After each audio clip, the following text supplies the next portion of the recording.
अस्सलामुअलैकुम वरहमतुल्लाह। आज meaning of inflation को हम समझेंगे और फिर फीचर्स ऑफ इन्फ्लेशन के बारे में हम बात करेंगे। इन्फ्लेशन का क्या मतलब होता है?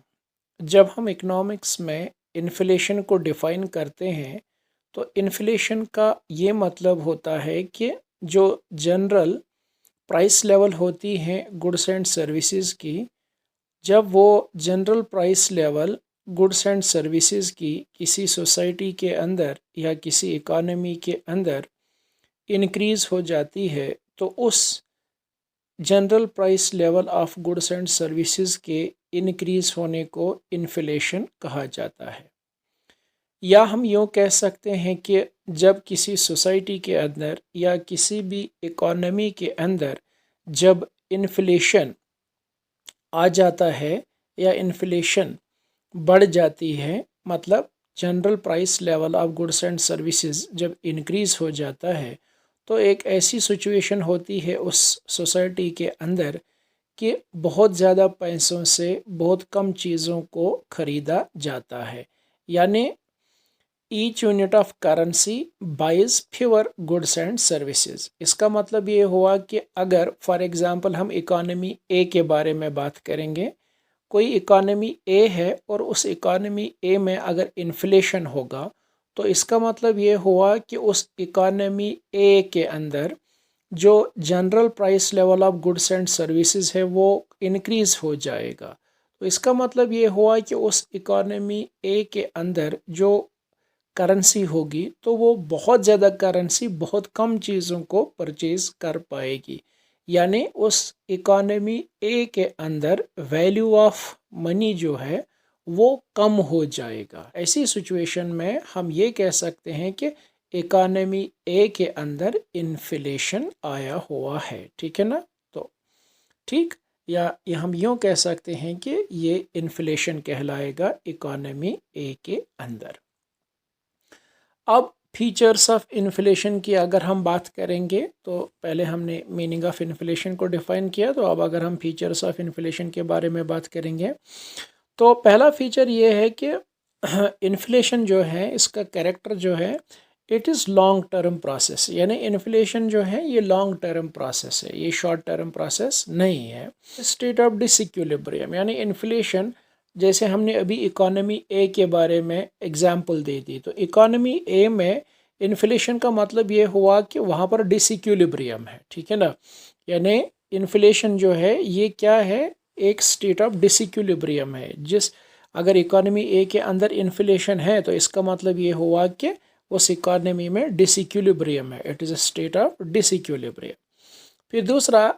फिर तीसरा पॉइंट अगर हम देखेंगे तो वो ये है कि इट इज़ स्कैर्सिटी ओरिएंटेड। यानी इसका मतलब ये हुआ कि इससे स्कैर्सिटी क्रिएट होती है या फिर स्कैर्सिटी की वजह से इन्फ्लेशन जैसी सिचुएशन उस इकॉनमी ए के अंदर देखी जा सकती है या पाई जाती है।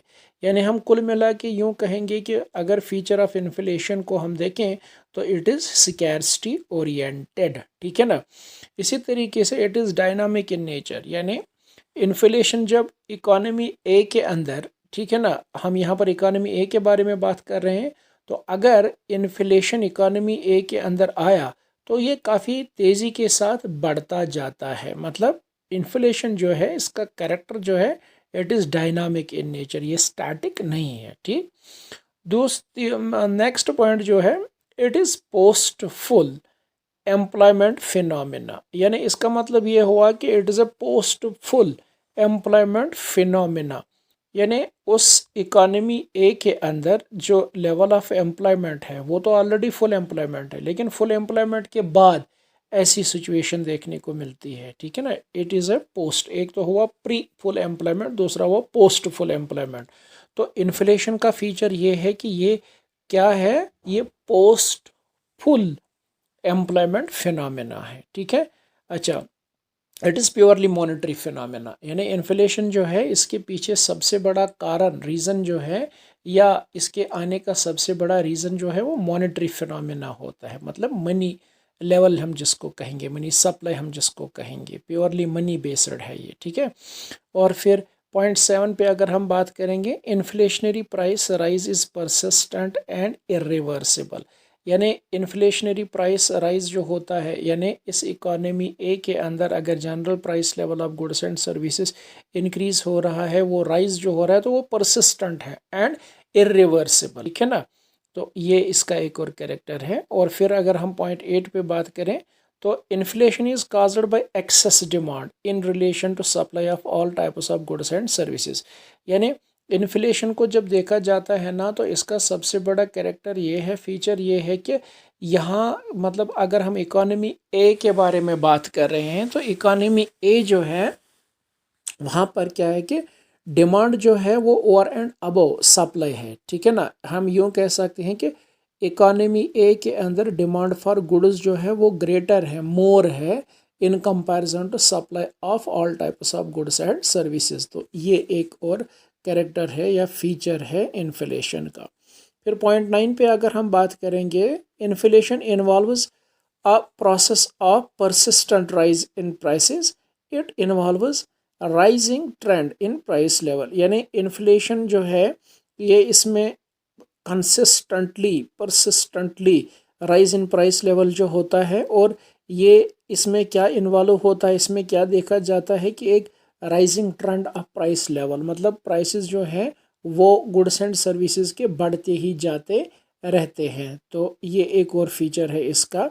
और फाइनली जो 10th वाला पॉइंट है वो ये है कि एक्सेस ऑफ मनी सप्लाई। यानी इकोनॉमी ए के बारे में अगर हम बात कर रहे हैं तो उस इकोनॉमी ए के अंदर जब मनी सप्लाई इंक्रीज होता है तो मनी सप्लाई के इंक्रीज होने का सबसे बड़ा रीज़न ये होता है कि उस इकोनॉमी ए के अंदर इन्फ्लेशन टेंडेंसीज जनरेट होती है।